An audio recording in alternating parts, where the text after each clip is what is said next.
Muchas gracias por la invitación. Es un honor estar aquí en el Congreso Centroamericano de Radiología. Vamos a hablar algo que a mí me apasiona, me gusta mucho, es la neuroimagen en epilepsia. Sobre todo porque prácticamente la epilepsia es, por lo menos en la estadística norteamericana, la tercera enfermedad más frecuente de trastornos neurológicos. Y es algo que los neurólogos sí tratan mucho en mi país, pero desde la historia de Nicaragua tenemos un solo neurólogo con una alta especialidad en epilepsia. Entonces creo que es algo que debemos de estudiar un poco más y ver qué podemos hacer los radiólogos y en especial los neuroradiólogos para ayudar al clínico y al paciente. Bueno, la epilepsia es un trastorno neurológico que está causado por actividad. Doctora, ¿está solo mi pantalla o está mi video? Estamos viendo ambos, a usted y la pantalla. No importa, está perfecto.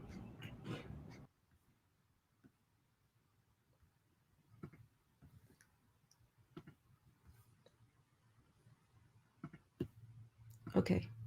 Ahora, solo la pantalla. ¿Así es? Sí. Ok. Bueno, entonces tenemos que empezar definiendo qué es la epilepsia. Ya sabemos que es un trastorno neurológico, está causado por una actividad neuronal anormal, excesiva, sincrónica en el cerebro. Aproximadamente 10% de la población podría experimentar una crisis durante su vida. Aproximadamente 65 millones de personas en el mundo sufren de epilepsia.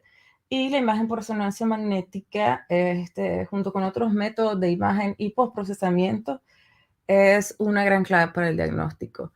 Empezamos con una de las organizaciones que lidera lo que es la epilepsia en el mundo, que es la Liga Internacional por la Epilepsia, por sus siglas en inglés, ILAE. La epilepsia es una enfermedad cerebral, como lo dice en la diapositiva, que se define por cualquiera de las siguientes circunstancias: al menos 2 crisis no provocadas o reflejas con mayor de 24 horas de separación, una crisis no provocada o refleja y una probabilidad de presentar nuevas crisis durante los 10 años siguientes, similar al riesgo general de recurrencia, al menos 60%, tras la aparición de 2 crisis no provocadas, diagnóstico y el diagnóstico de un síndrome de epilepsia.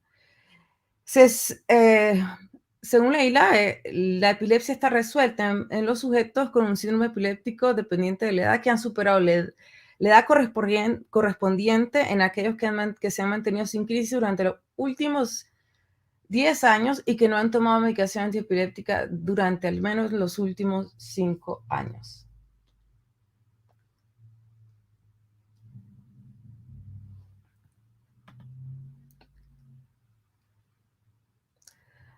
Esta es la clasificación del tipo de crisis de epilepsia. Está publicado en Epilepsia en 2017.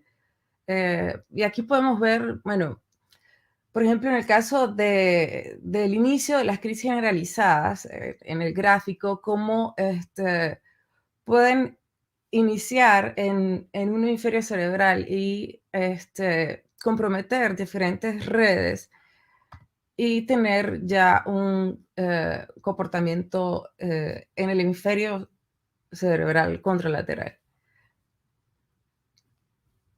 Dentro de las crisis focales, bueno, el paciente puede estar consciente con una alteración de la conciencia, puede tener un inicio motor, no motor, igual que las crisis generalizadas, y hay algunas crisis que tienen un inicio desconocido. En el caso de las epilepsias focales, pues, empiezan en determinada región de la corteza cerebral y pueden permanecer ahí o discretamente o poder dispersarse un poco más en las redes cerebrales. Entonces, esto no ha cambiado. En el 2017 se ha planteado últimamente, nada más en ILAE, un cambio en la clasificación de epilepsias en pacientes neonatos. Pero en pacientes adultos esto no ha cambiado. ¿Qué es el tipo de crisis? Igual, inicio focal, inicio generalizado o desconocido. La etiología son muchas, estructurales, genéticas, infecciosas, metabólicas, inmunes, desconocidas, los diferentes tipos de epilepsia, los síndromes epilépticos y las comorbilidades de estos pacientes. Ahora, ¿quién debe hacerse una resonancia magnética en el contexto de epilepsia? Bueno, pacientes de reciente diagnóstico. Todos estos pacientes tienen que tener un estudio de resonancia magnética y no cualquier estudio.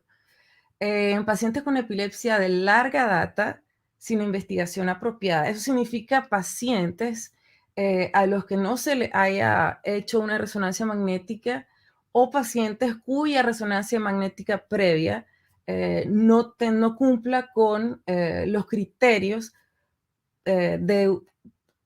o sea, de poca calidad, o no cumple los criterios actuales ah, para abordar un paciente con epilepsia, que los vamos a ver luego.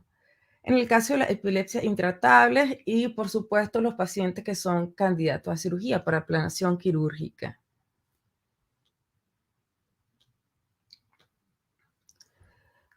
¿Cuándo se debe hacer un nuevo estudio de imagen?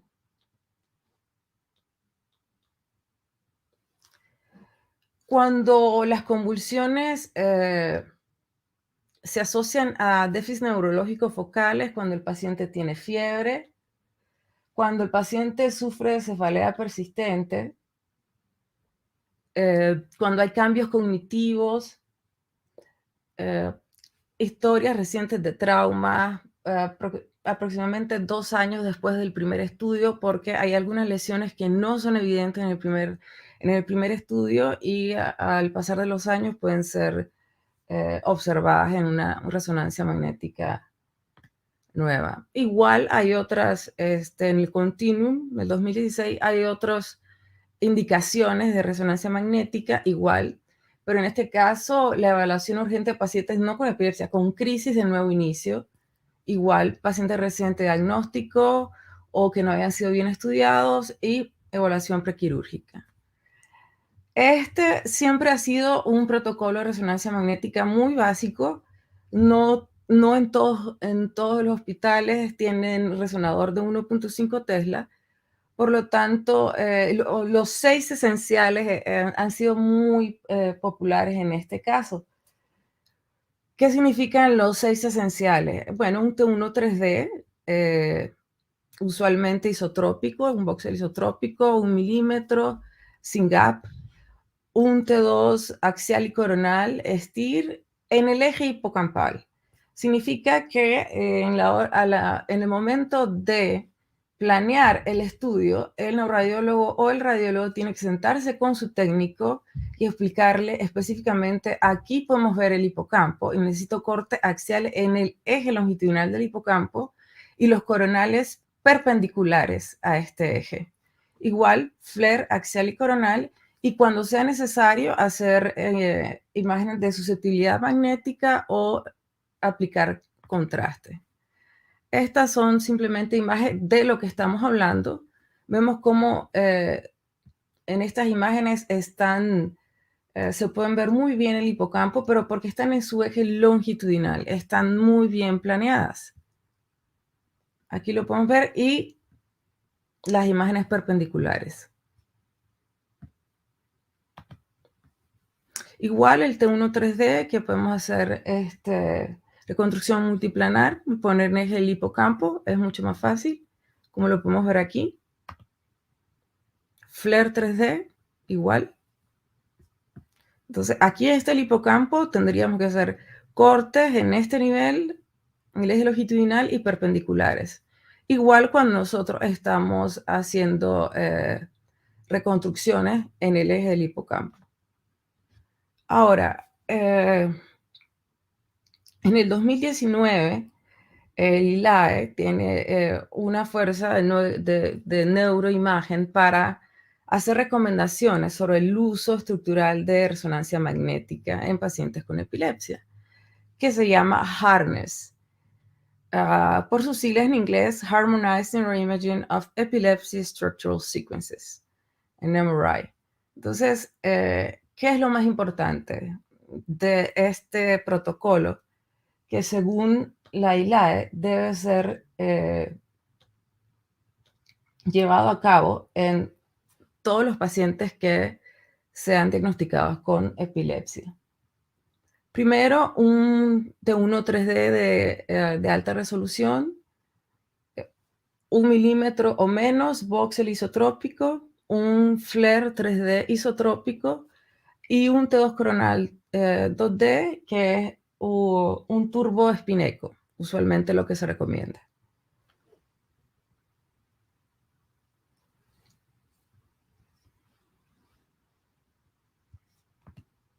Entonces, estas son las imágenes propias de un T1 3D, eje hipocampal, igual el FLAIR. Entonces vemos como con el tiempo ya los 6 esenciales ah, han cambiado y estamos confiando más para encontrar un sustrato epiléptico o alguna lesión epileptógena en las imágenes 3D. Y en esto evitamos los sesgos en el momento de planear las imágenes. Vemos como en el T2 igual tiene que ser en todo el eje del hipocampo y perpendicular al mismo. Aquí está, estos son los parámetros, son un poco complejos, pero es lo último que la ILAE ha recomendado en el uso de resonancia magnética para la evaluación de epilepsia. Estas imágenes provienen de un libro que es uno de mis preferidos, se llama El hipocampo humano. Entonces, aquí tenemos una sección en vivo donde podemos ver la cabeza, el cuerpo, la cola hipocampal, la crura hipocampal, el uncus. Y también tenemos comparaciones en resonancia magnética T1. Podemos ver aquí en la cabeza del hipocampo, pues las digitaciones hipocampales, el surco uncal. Y hay que tener en cuenta pues, que el lóbulo temporal es mucho más complejo de lo que muchas veces aprendemos desde que estamos en la escuela de radiología. Tenemos el surco uncal, tenemos el giro hipocampal, tenemos el surco colateral, tenemos el giro fusiforme y los giros temporal superior, medio e inferior. Esto es importante a la hora de describir una lesión en el lóbulo temporal. Igual aquí a nivel del cuerpo y de la cola hipocampal. Entonces, hay un protocolo en el caso de lesiones neocorticales. Esto significa epilepsias extratemporales. Cuando tenemos una resonancia magnética negativa, usualmente se debe enviar una revelación por un experto en centros terciarios que sean especializados en epilepsia. Entonces tienen que hacer reconstrucciones multiplanares con imágenes 3D. Si hay hallazgos focales, se hace una comparación ictal e interictal con PET y PET-CT. Dentro de las causas frecuentes, ya las vamos a conversar después, los tumores, la malformación de desarrollo cortical, postraumáticas, posisquemia, posinfecciones, etc. Ahora, todos sabemos que lo clásico para diagnosticar la esclerosis hipocampal, porque no toda esclerosis, no toda epilepsia de origen temporal incluye esclerosis hipocampal. Pero este artículo me ha gustado mucho porque no toma en cuenta únicamente lo más común, son los signos primarios, que es el aumento de la intensidad de señal en T2 o FLAIR, la atrofia hipocampal y la pérdida de la estructura interna del hipocampo, sino que también incluye signos secundarios.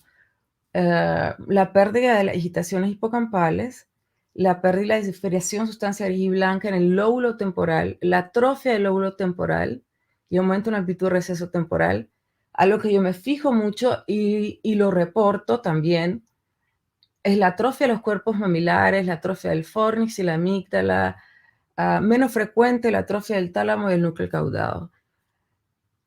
Y en Epilepsy Research, para el diagnóstico de esclerosis hipocampal, es necesario 2 signos primarios o un signo primario y 2 signos secundarios. Entonces, no solo hay que fijarnos en el hipocampo, sino en todas las estructuras límbicas también que podemos observar en resonancia magnética.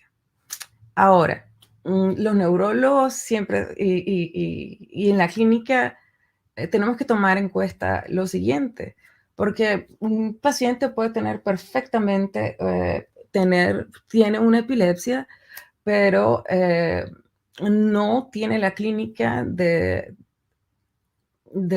epilepsia de mesial temporal, etcétera.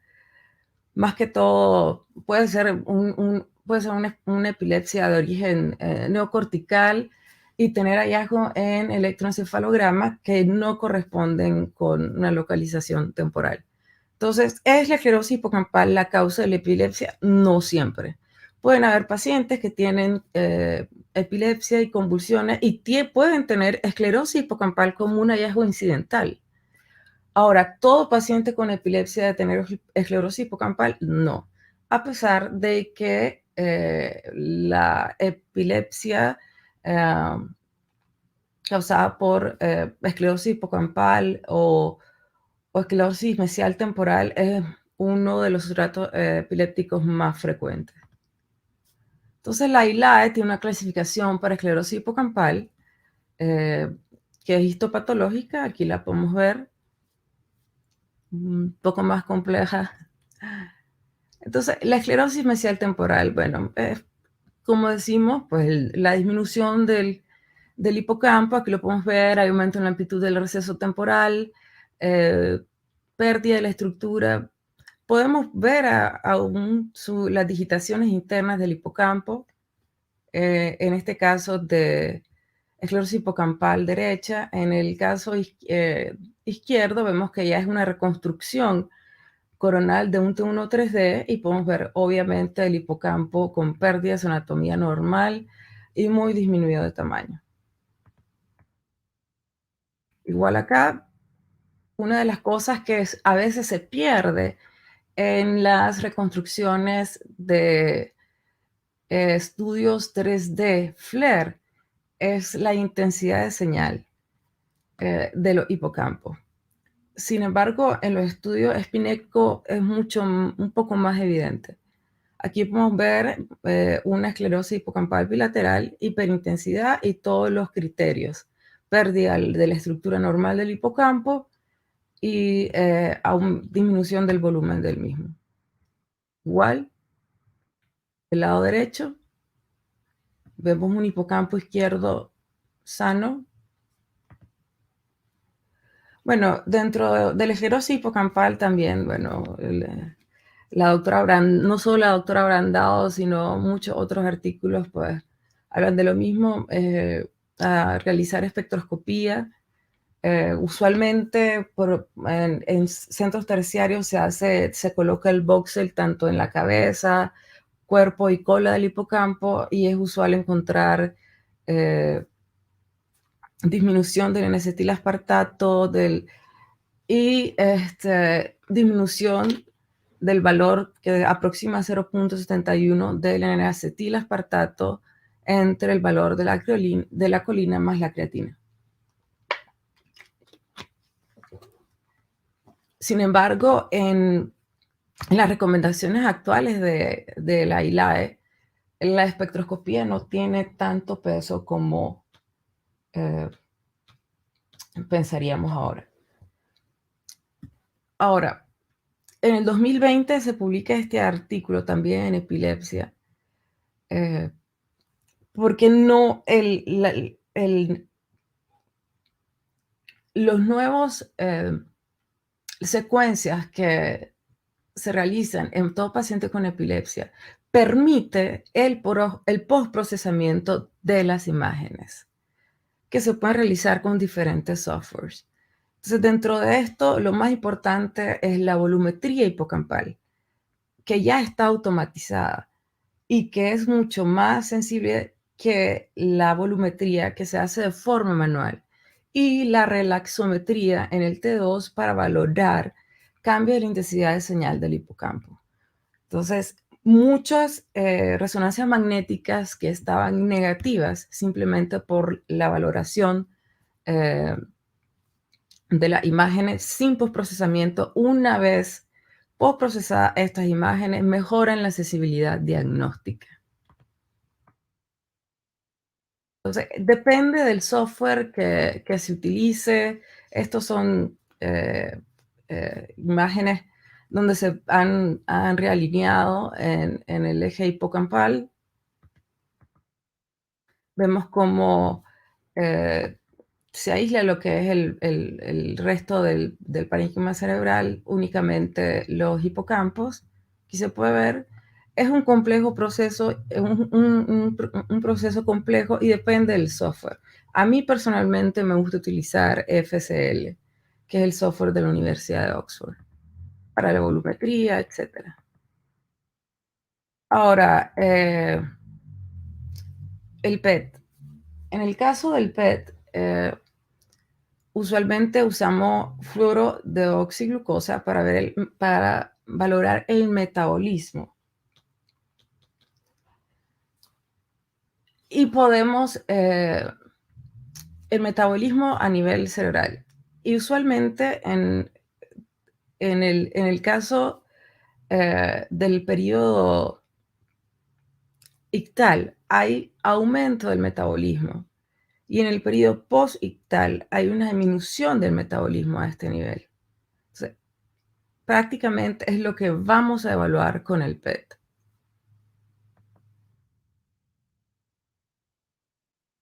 Y nos ayuda también el PET-CT interictal y post-ictal. Entonces, aquí podemos ver un PET interictal donde hay disminución o un centro frío, cold spot, frontal derecho, que coincide con el PET-CT, que es al contrario. Lo que valoramos en el PET-CT es el flujo sanguíneo cerebral. Y podemos también ver un cold spot que, al correlacionarlo con el PET-CT ictal, es al contrario. Durante la crisis, esta región epileptógena requiere más, no solo más actividad metabólica, sino más flujo sanguíneo. Y lo consideramos como un hotspot o un punto caliente. Igual lo que estábamos hablando,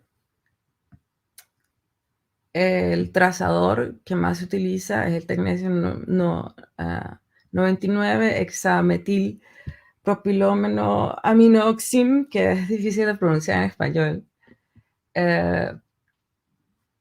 Y aquí podemos ver lo mismo, ¿no? Igual tenemos una imagen de resonancia magnética que indica morfológicamente una pérdida del volumen del hipocampo izquierdo, y podemos ver durante el PET post-ictal cómo hay una disminución del flujo sanguíneo a este nivel. Igual, aquí podemos ver el PCT ictal, donde vemos el hotspot durante la crisis epiléptica y En este caso hay algunas cosas que pueden limitarnos en el caso del PET-CT, porque en algunos casos la crisis puede iniciar en algún área cortical y después eh, mi- encontrarse otro punto en otro punto anatómico actividad epileptógena. Entonces, usualmente se hace con personal especializado un video electroencefalograma, se monitorea y es complicado porque se tiene que tener el radiotrazador eh, en la sala que está dispuesto para esto, y en el momento en que se registra la actividad epiléptica se tiene que inyectar el radiotrazador. Entonces, en el periodo ictal podemos ver el hotspot a nivel temporal derecho, y en el PET interictal vemos cómo se vuelve un área fría. Entonces, esto nos llega a confirmar de que verdaderamente aquí está el área epileptógena. También en resonancia magnética, bueno, estamos viendo ya lo que son las displasias corticales focales, que son usualmente extratemporales.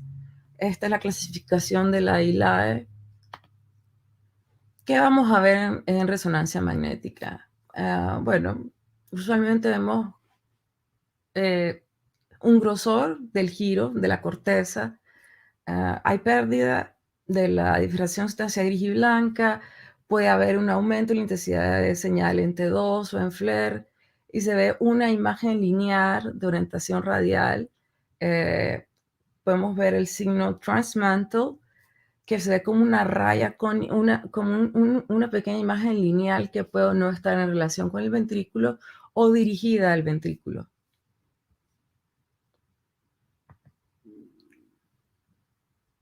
Entonces, aquí podemos ver a nivel temporal derecho cómo el giro temporal medio e inferior tienen aumento de su grosor y un poco de pérdida de la difracción sustancia gris y blanca. De igual manera, vemos esa hiperintensidad de la que estábamos hablando a nivel de la sustancia blanca.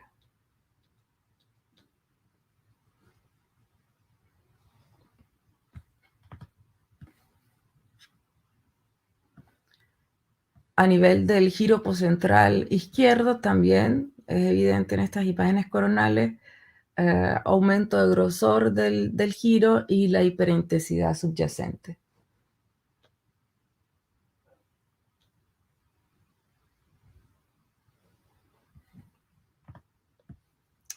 Ahora, tumores y epilepsia.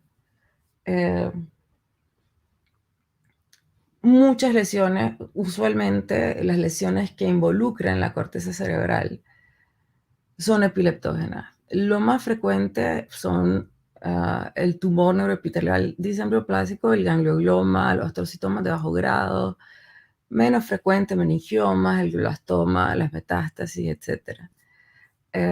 Por su localización cortical. Entonces aquí podemos ver un DINET, usualmente se describen como lesiones que no se asocian a edema en la periferia, que pueden tener un aspecto como bubbly. El ganglioma también se puede ver como una imagen usualmente temporal, tiene varios tipos de presentación, entre ellas el tipo quístico, que es una de las más frecuentes. ¿Qué pasa con los tumores y la epilepsia? El problema es que hay un mecanismo de falla de las drogas antiepilépticas en pacientes con tumores cerebrales. Usualmente la neoplasia estimula la expresión de proteínas que son multidrogas resistentes y que previenen a las drogas antiepilépticas que actúen a nivel cerebral. Y por eso tenemos una epilepsia refractaria. ¿Qué podemos ver en el DINET? Bueno, ocurre aproximadamente 17-20% de la población. Resección quirúrgica por epilepsia crónica, difícil tratamiento. Pueden tener diferentes tipos de convulsiones dependiendo de su localización. Las crisis comienzan usualmente a los 14 años, es predominantemente en hombres. Pueden tener localización temporal, frontal, parietal, occipital, etc. Ahora, estos pacientes son candidatos a neurocirugía. Y eso es algo que cuando uno lee sobre epilepsia, está muy subutilizada la cirugía de epilepsia, porque estos pacientes pasan con tratamiento y tratamiento, pero no se les envía a un centro terciario donde se le pueden realizar más estudios eh, y ser estos pacientes verdaderamente candidatos a cirugía. No hay efecto de masa, no hay edema, pueden tener cambios quísticos, etcétera. Es muy raro, pueden tener clasificaciones. Pseudo multiquístico, como les dije, de aspecto Bobli. Aquí tenemos una imagen de patología.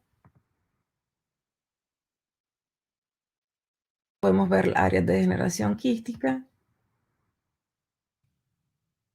y los diferentes tipos: quísticos, poliquísticos, nodulares, de aspecto displásico, borramiento de sustancia gris y blanca, puramente delimitado.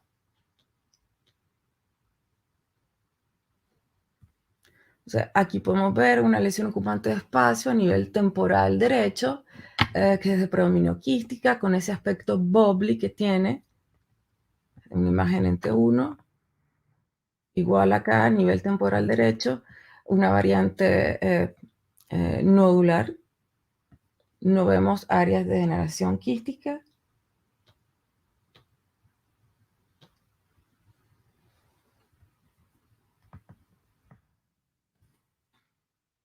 Igual, hiperintensidad en FLAIR, pérdida de la difracción sustancia gris y blanca.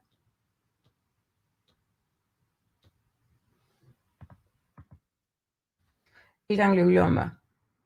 Igual, epilepsia refractaria en niños y jóvenes adultos, crisis parciales complejas, son lesiones que se ven en tomografía hipodensas, con calcificaciones. Pueden ser isointensas en T1, hiperintensas en T2, pueden o no tener realce. Igual que el DINET, son lesiones que no tienen mucho efecto de masa ni edema.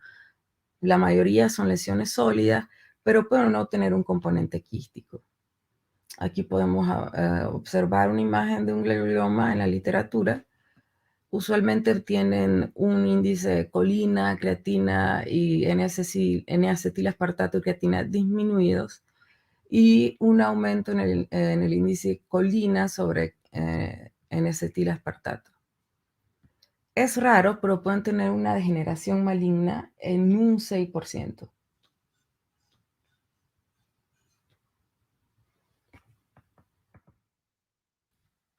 Tenemos igual una lesión temporal izquierda que no restringe la difusión,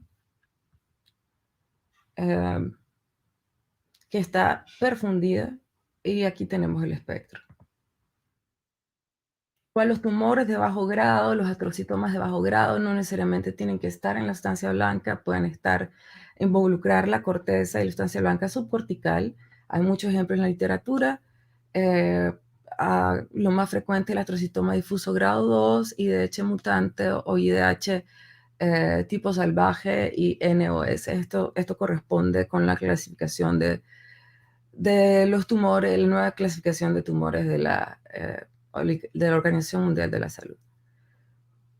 Las crisis pueden ser simples, complejas, parciales, localización frontal, temporal, etc.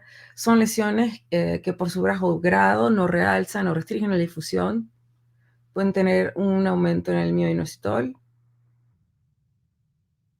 Aquí lo podemos ver en esta lesión frontal derecha.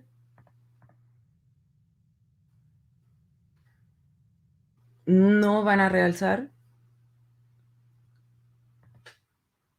Y bueno, sumarizando ya un poco, tenemos un nuevo protocolo según la ILAE para realizar estudios de resonancia magnética en pacientes con epilepsia, que anteriormente eran menos complejos, pero se está realizando estudios 3D justamente porque nos dan la posibilidad no solo de reconstruir las imágenes en el eje hipocampal de la manera en que, y no depender de la variación que sucede cuando en diferentes centros o diferente personal puede planear las imágenes. En este caso, el propio radiólogo puede hacer esto y sobre todo que nos permite el postprocesamiento de las imágenes. Creo que eso es una de las cosas que es una de las cosas más importantes de esta nueva recomendación del ILAE respecto a la realización de resonancia magnética en pacientes con epilepsia. Aquí tenemos algunos casos. Este paciente lo dejamos como una probable displasia cortical focal versus un DINET a nivel frontal izquierdo. Esos son casos propios. Esta lesión nos llamó mucho la atención porque hay muchas displasias corticales que pueden estar en la profundidad de los surcos. Este paciente presentaba convulsiones y mirábamos también este signo, que es el signo transmantle, que es propio de las displasias corticales tipo 2. Tenemos un T2, el FLAIR y el T1. En este paciente también vemos un área desorganizada de la corteza a nivel parietal y occipital del lado derecho. En la reconstrucción coronal, igual, comparando con el contralateral, podemos ver el engrosamiento giral, pero la desorganización del giro también. Entre los tumores que pueden provocar, obviamente, epilepsia, pues son los tumores que están en la corteza. En este caso es un paciente que dejamos como un meningioma típico versus un hemangiopericitoma. Aquí lo podemos ver, el realce, eh, la neovascularización en la imagen de su utilidad magnética. Las metástasis cerebrales, por supuesto, una metástasis hemorrágica. Aquí vemos el desproporcionado edema en relación con el tamaño de la lesión. Vemos los depósitos de hemosiderina por la hemorragia crónica. Otras causas de epilepsia son las infecciosas. En este caso,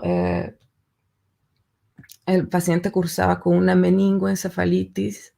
Aquí podemos ver no solo la alteración de intensidad de señal, pero el realce a nivel de los surcos. Este es el caso de un paciente con tuberculosis cerebral. Podemos ver las lesiones, los tuberculomas a nivel de la ínsula, a nivel de los giros orbitarios, etc.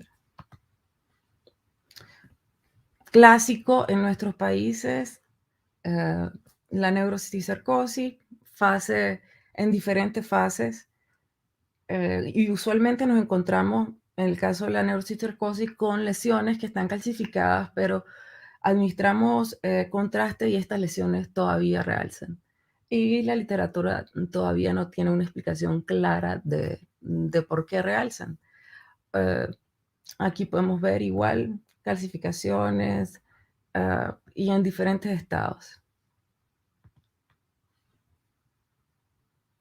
Este es el caso propio de una esclerosis hipocampal derecha, un hipocampo, no solo el hipocampo, también el lóbulo temporal con aumento de la intensidad de señal y claro, el aumento de intensidad de señal del hipocampo de ese lado. igual acá, podemos ver no solo la pérdida de la estructura interna del hipocampo, sino podemos ver que hay una completa desorganización del patrón giral normal eh, a este nivel, porque debiéramos de ver el hipocampo, el giro parahipocampal, etcétera, y no logramos ver eso. Igual aquí podemos ver el aumento en la intensidad de señal. Glioblastomas multiformes.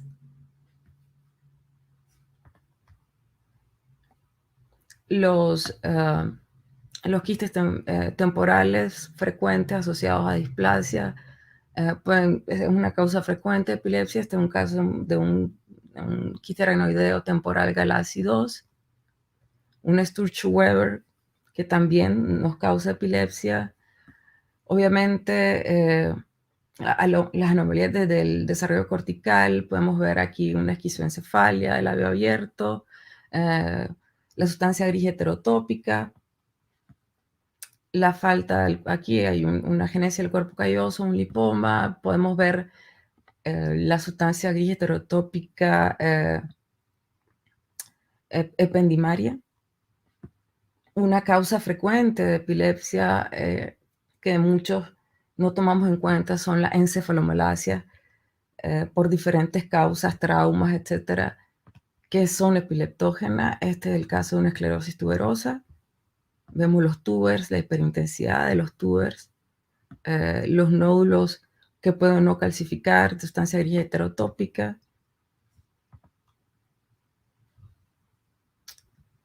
Este es otro caso, un paciente con una metástasis cerebral. Obviamente las malformaciones vasculares, dentro de ellas las malformaciones arteriovenosas que sean, como en este caso, corticales, nos pueden dar obviamente crisis. Y bueno, estas son algunas de las referencias utilizadas en la presentación.